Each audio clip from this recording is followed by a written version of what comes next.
बोलो गुरुदेव भगवान की जय। प्यारे कृष्ण कन्हैया लाल की जय।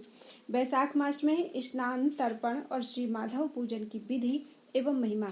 अम्बरीश ने पूछा, मुने बैसाख मास के व्रत का क्या विधान है? इसमें किस तपस्या का अनुष्ठान करना पड़ता है? क्या दान होता है? कैसे स्नान किया जाता है और किस प्रकार भगवान केशव की पूजा की जाती है? ब्रह्मर्षि, आप श्री हरि के प्रिय भक्त तथा सर्वज्ञ हैं, अतः आप कृपा करके मुझे ये सब बातें बताइए। नारद जी ने कहा, साधु श्रेष्ठ सुनो।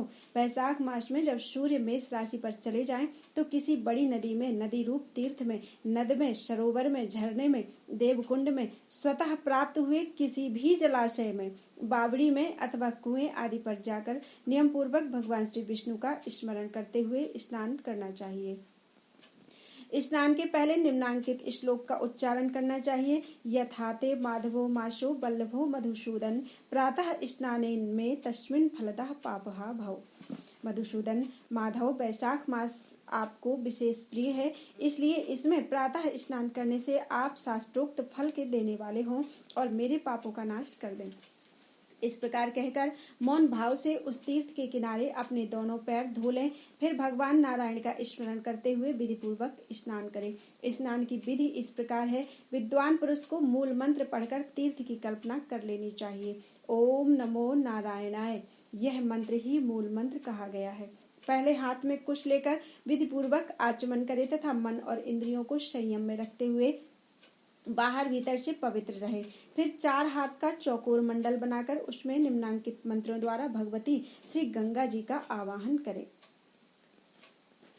विष्णुपाद प्रसूतासी वैष्णवी विष्णु देवता त्राहि नस्त्वेन सस्तस्मादा जन्म मरणान्तिकान्त त्रिस्रः कोटियो अर्धकोटि च तीर्थानां वायुर अब्रवीत दिव्य भुव्यन्तरिक्षे च तानि ते शन्ति जाह्नवी नन्दिनीति च तेनां देवेषु नलिनीति च दक्षा पृथ्वी वियद गंगा विश्वकाया शिवामृता विद्याधरी महादेवी तथा लोक प्रसादिनी क्षेमंकरी जाह्नवी चा शांता शांति प्रदायिनी। गंगे, तुम भगवान श्री विष्णु के चरणों से प्रकट हुई हो। श्री विष्णु ही तुम्हारे देवता हैं, इसलिए तुम्हें वैष्णवी कहते हैं। देवी, तुम जन्म से लेकर मृत्यु तक समस्त पापों से मेरी रक्षा करो। स्वर्ग, पृथ्वी और अंतरिक्ष में कुल 3.5 करोड़ तीर्थ हैं, ऐसा वायु देवता का कथन है।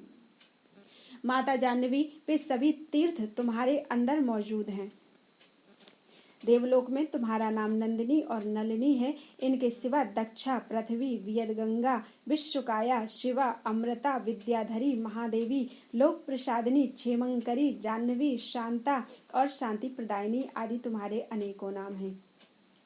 स्नान के समय इन पवित्र नामों का कीर्तन करना चाहिए। इससे त्रिपथ गामिनी भगवती गंगा उपस्थित हो जाती हैं। 7 बार उपर्युक्त नामों का जप करके संपुट के आकार में दोनों हाथों को जोड़कर उनमें जल लें और 4, 6 या 7 बार मस्तक पर डालें। इस प्रकार स्नान करके पूर्ववत मृत्तिका को भी विधिवत आमंत्रित करें और उसे शरीर में लगाकर नहा लें। मृत्तिका को अभिमंत्रित करने का मंत्र इस प्रकार है। अश्वक्रांते रथ क्रांते विष्णु क्रांते वसुंधरे मृत्तिके हर में पापम यन्मया दुष्कृतम कृतम। उद्धृताशी बराहेण कृष्णेन सतबाहुना नमस्ते सर्वलोकानां प्रभवारिणी शुभ्रते। वसुंधरे, तुम्हारे ऊपर अश्व और रथ चला करते हैं। भगवान श्री विष्णु ने भी वामन अवतार धारण करके तुम्हें एक पैर से नापा था। मृत्तिके, मैंने जो बुरे कर्म किए हों, मेरे उन सब पापों को तुम हर लो। देवी, सैकड़ों भुजाओं वाले भगवान श्री विष्णु ने बराह का रूप धारण करके तुम्हें जल से बाहर निकाला था। तुम संपूर्ण लोगों की उत्पत्ति के लिए अरणी के समान हो, अर्थात जैसे अरणी काष्ठ से आग प्रकट होती है, उसी प्रकार तुमसे संपूर्ण लोग उत्पन्न होते हैं। सुब्रते, तुम्हें मेरा नमस्कार है। इस प्रकार स्नान करने के पश्चात विधि पूर्वक आचमन करके जल से बाहर निकलें और 2 शुद्ध श्वेत वस्त्र, धोती, चादर धारण करें। तदनंतर त्रिलोकी को तृप्त करने के लिए तर्पण करें। सबसे पहले श्री ब्रह्मा का तर्पण करें, फिर श्री विष्णु, श्री रुद्र और प्रजापति का, तत्पश्चात देवता, यक्ष, नाग, गंधर्व, अप्सरा, असुरगण, क्रूर, सर्प, गरुण, वृक्ष, जीव, जंतु, पक्षी, विद्याधर, मेघ, आकाशचारी जीव, निराधार जीव, पापी जीव तथा धर्मपरायण जीवों को तृप्त करने के लिए मैं उन्हें जल अर्पण करता हूँ। यह कहकर उन सबको जलांजलि दे। देवताओं का तर्पण करते समय यज्ञोपवीत को बाएं कंधे पर डाले रहें। तत्पश्चात उसे गले में माला की भांति कर लें और दिव्य मनुष्यों, ऋषि पुत्रों तथा ऋषियों का भक्तिपूर्वक तर्पण करें। सनक, सनंदन, सनातन और सनत कुमार ये दिव्य मनुष्य हैं। कपिल, आसुरी, बोढ़ू तथा पंचशिख ये प्रधान ऋषि पुत्र हैं। ये सभी मेरे दिए हुए जल से तृप्त हों, ऐसा कहकर इन्हें जल दे। इसी प्रकार मरीचि, अत्रि, अंगिरा, पुलस्त्य, पुलह, क्रतु, प्रचेता, वशिष्ठ, नारद तथा अन्य देवर्षियों एवं ब्रह्मर्षियों का अक्षत सहित जल के द्वारा तर्पण करें। इस प्रकार ऋषि तर्पण करने के पश्चात यज्ञोपवीत को दाएं कंधे पर करके बाएं घुटने को पृथ्वी पर टेक कर बैठे।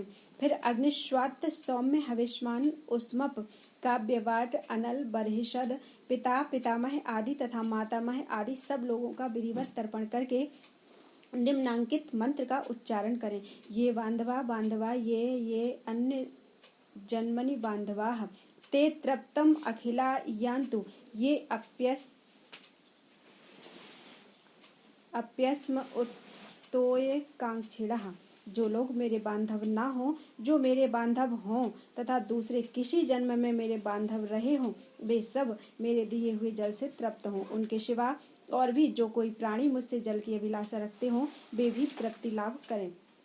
यूं कहकर उनकी तृप्ति के उद्देश्य से जल गिराना चाहिए। तत्पश्चात विधि पूर्वक आचमन करके अपने आगे कमल की आकृति बनावें और सूर्यदेव के नामों का उच्चारण करते हुए अक्षत, फूल, लाल चंदन और जल के द्वारा उन्हें यत्न पूर्वक अर्घ्य दें। अर्घ्यदान का मंत्र इस प्रकार है: नमस्ते विश्व रूपाय, नमस्ते ब्रह्म रूपिणे, सहस्र रश्मये नित्यम, नमस्ते सर्व तेजसे, नमस्ते रुद्र वपुषे, नमस्ते भक्त वत्सल पद्मनाभ, नमस्ते अस्तु कुंडलांगद भूषित, नमस्ते सर्वलोकानां सुप्तानां उपबोधन, सुकृतं दुष्कृतं चैव सर्वं पश्यसि सर्वदा, सत्यदेव नमस्ते अस्तु प्रसीद मम भास्कर, दिवाकर नमस्ते अस्तु प्रभाकर, नमोस्तुते।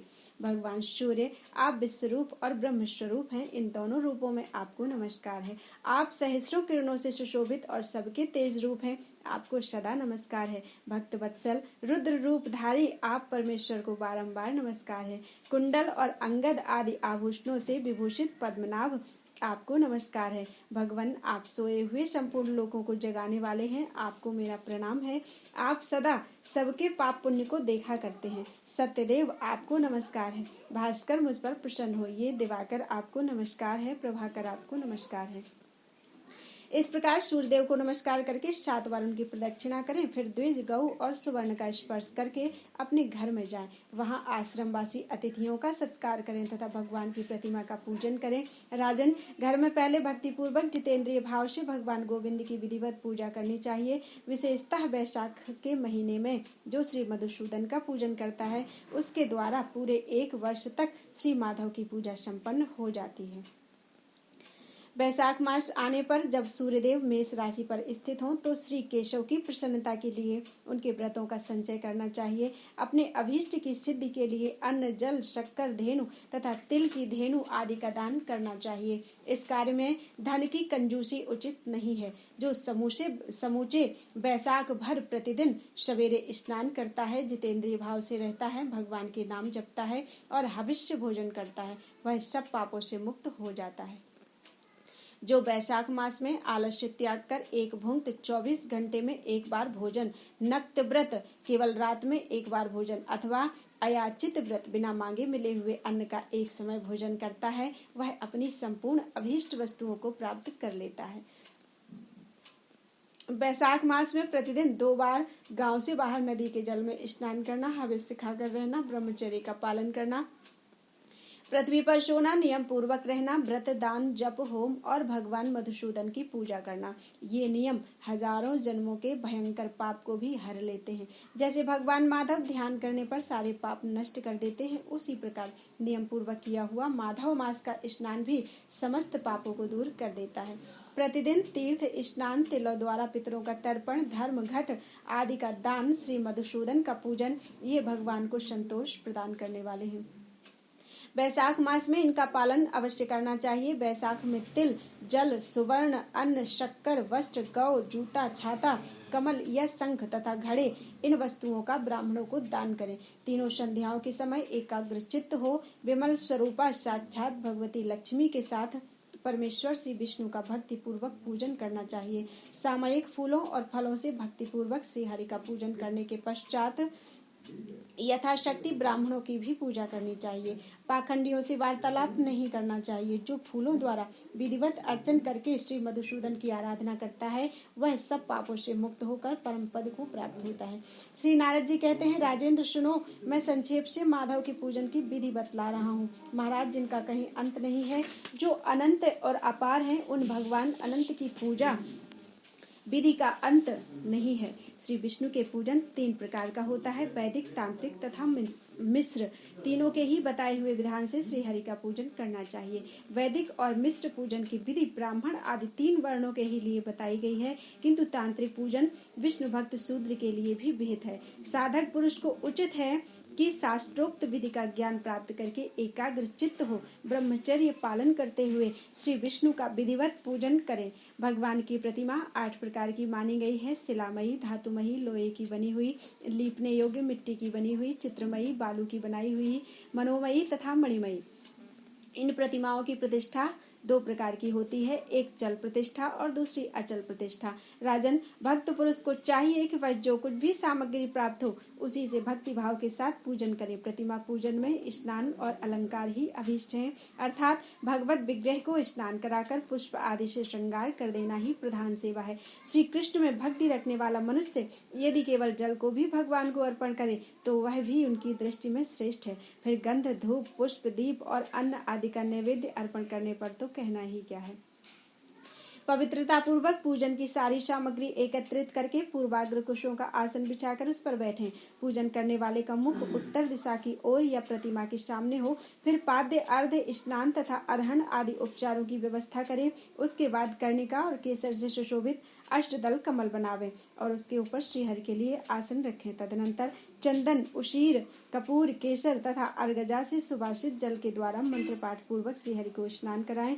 वैभव हो तो प्रतिदिन इस तरह की व्यवस्था करनी चाहिए। स्वर्ण धर्म नामक अनुवाक, महापुरुष विद्या, सहस्र शीर्षा आदि पुरुष सूक्त तथा शाम वेदोक्त नीराजना आदि मंत्रों द्वारा श्रीहरि को स्नान कराएं। तत्पश्चात विष्णु भक्त पुरुष वस्त्र, यज्ञोपवीत, आभूषण, हार, गंध तथा अनुलेपन के द्वारा प्रेम पूर्वक भगवान का यथायोग्य श्रृंगार करें। पुजारी को उचित है कि वह श्रद्धा पूर्वक पाद्य, आचमनीय, गंध, पुष्प, अक्षत तथा धूप आदि उपहार अर्पण करे। उसके बाद गुड़, खीर, घी, पूड़ी, मालपुआ, लड्डू, दूध और दही आदि नाना प्रकार के नैवेद्य निवेदन करे। पर्व के अवसरों पर अंगराग लगाना, दर्पण दिखाना, दंत धावन कराना, अभिषेक कराना, अन्न आदि के बने हुए पदार्थ भोग लगाना, कीर्तन करते हुए नृत्य करना और गीत गाना आदि सेवाएं भी करनी चाहिए। संभव हो तो प्रतिदिन ऐसी ही व्यवस्था रखनी चाहिए। पूजन के पश्चात इस प्रकार ध्यान करें, भगवान श्री विष्णु का श्री विग्रह श्यामवर्ण एवं तपाए हुए जाम्बू नद नामक सुवर्ण के समान तेजस्वी है। भगवान के शंख, चक्र, गदा और पद्म से सुशोभित 4 भुजाएं हैं। उनकी आकृति शांत है। उनका वस्त्र कमल के केसर के समान पीले रंग का है। वे मस्तक पर किरीट, दोनों हाथों में कड़े, गले में यज्ञोपवीत तथा उंगलियों में अंगूठी धारण किए हुए हैं। उनके वक्षस्थल में श्रीवत्स का चिन्ह है। कौस्तुभ मणि उनकी शोभा बढ़ाता है तथा वे वनमाला धारण किए हुए हैं।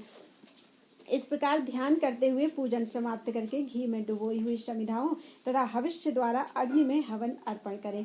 आज्य भाग तथा आघार नामक आहुतियां देने के पश्चात कृतपूर्ण हविष्य का होम करें। तदनंतर पुनः भगवान का पूजन करके उन्हें प्रणाम करें और पार्षदों को नैवेद्य अर्पण करें। उसके बाद मुख शुद्धि के लिए सुगंधित द्रव्यों से युक्त तांबूल निवेदन करना चाहिए।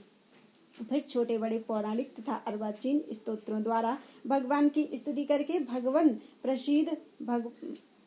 भगवान प्रसन्न हो ये यूं कहकर प्रतिदिन दंडवत प्रणाम करें। अपना मस्तक भगवान के चरणों में रखकर दोनों भुजाओं को फैलाकर आपस में मिला दें और इस प्रकार कहें, परमेश्वर, मैं मृत्यु रूपी ग्रह तथा समुद्र से भयभीत होकर आपकी शरण में आया हूँ।